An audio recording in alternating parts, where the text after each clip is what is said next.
Welcome to the National Cycling Centre in Manchester, the home of British cycling. And with the Olympic Games almost upon us, we thought we'd take you through the key Olympic track events. Several monuments of track cycling, including the individual pursuit, were bumped off the Olympic programme to make way for this event. So the Omnium is certainly a controversial newcomer. Nevertheless, consisting of 6 events, it's got a decathlon feel to it, and it's been proving extremely entertaining to watch. Spread over 2 days of competition, the 6 events are roughly split between 3 sprint-oriented events and 3 of an endurance nature. On day 1, the riders will tackle a flying lap time trial, 30-kilometre point race and an elimination race. On day 2, that'll see them take on a 4-kilometre pursuit, a 15-kilometre scratch race and finish everything off with a 1-kilometre race against the clock. In each event, the riders are awarded points for their finishing position. First position gets 1 point, second gets 2 points, and so on and so forth. At the end, the rider with the least points wins the competition. So, let's take a closer look at all of those 6 events. As the name implies, this one isn't from a standing start. The riders take to the track individually. They're given 2.5 laps to accelerate using all the height that the track has to offer before they hit the finish line, where the clock is started and their final lap is timed. Getting the run-in right is extremely tricky. The riders don't want to arrive at the bottom of the track, the shortest way round, until they're at absolutely full speed. Ed Clancy is particularly strong in this discipline, as is Laura Trott, so we can expect a strong start from the GB riders. Run over 20 kilometres for the men and 30 kilometres for the women. The points race is the first of the mass start events, and lasting about 30 minutes, it favours the endurance rider. Every 10 laps, the bell will be rang to indicate a sprint lap.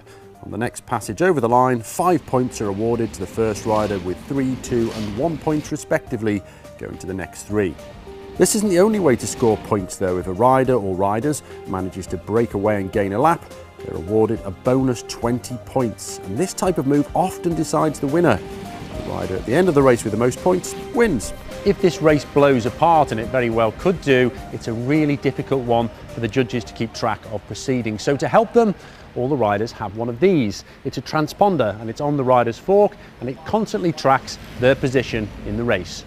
It's an event that isn't just about brawn. Tactical ability is critical in this event. As to score points, it's almost essential to be placed in the top 5 coming into a sprint lap. So watch out for the jockeying for position in the preceding 3 laps. Of the GB2, this is probably the least favourite event of Ed Clancy, while Laura Trott, she's in her element. First introduced as a crowd-pleasing event set to circus music, the elimination race is the most controversial event brought in for the 2012 Olympics by the UCI. Nevertheless, its fast action nature, producing cliffhanger after cliffhanger, has made it exactly that, a fantastic race to watch. The principle is very simple. Every other lap, the last rider over the line is eliminated from the race until there are just 2 riders left. They contest the final sprint in the traditional way to decide the winner. Riding at the back sees the rider get the most shelter, but they also have to come right around the outside to move forward. This means they have to accelerate hard and travel 30 metres further than the riders moving around the bottom. So the riders at the rear often find themselves exhausted before the end of the race. It's very easy to get swamped in the middle of this race, so perhaps more than in any other discipline, tactical skill and awareness are the most important assets. Look out for Laura Trott in this one again, because she is the finest tactician, male or female, I have ever seen in this event. Another endurance event, and one that until 2012 was perhaps the blue ribbon event of track cycling, the individual pursuit, racing in its purest form. Ran over 4 kilometres for men and 3 kilometres for women. 2 riders take to the boards, starting on opposite sides of the track.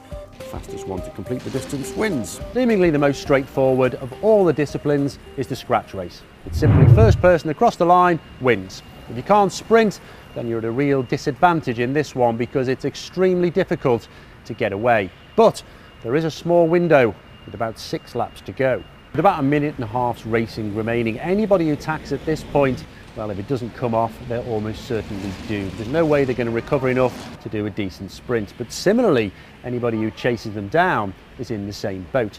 So just who is it that's going to keep this race together? And it's this moment's indecision and looking around that presents the opportunity. At the Games, I'll be looking for any individual who's wily enough to spot this tiny opening.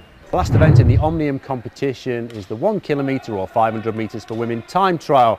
Great Britain's Ed Clancy, very much in his element for this one. He's Great Britain's man one in the team pursuit event, so this is effectively his day job. We can expect the top finale from him. As for the pursuit, riders start from the gate again, but now, with the race being just 4 laps of the track, the start is infinitely more important.